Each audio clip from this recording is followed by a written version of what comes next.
Hello viewers, இன்றைக்கி நான் சாதம் வடிக்கிறதுக்காக எங்கள் வீட்டில் நான் ஒரு ஸ்டாண்டு மாதிரி வாங்கியிருக்கேன் பாருங்கள். இதை ஆன்லைனில் ஆர்டர் பண்ணி வாங்கினேன், 300 ரூபா. ஏன்னா எங்கள் வீட்டில் எப்பொழுதும் நாங்கள் சாதம் தான் வடிப்போம்.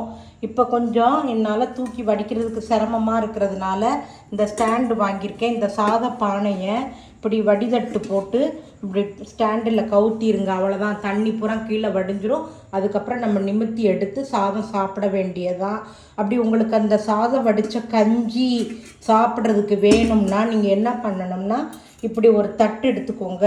அந்த தட்டோ அல்லது ஒரு அகல பாத்திரமோ வச்சு அதுக்குள்ளே வடித்து விட்டிங்கன்னா இந்த சாத கஞ்சி இந்த தட்டில் பூரா வடிஞ்சிரும்.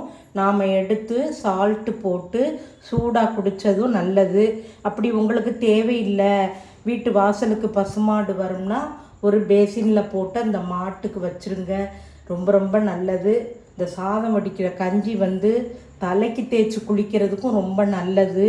நீங்கள் எல்லாரும் சாதம் வடித்து சாப்பிடுங்க. குக்கர் சாதம் வைங்க, அவசரத்துக்கு வைங்க. ஆனால் வடித்து சாப்பிட்ற சாதத்தில் உள்ள ருசி குக்கர் சாதத்தில் கிடையாது.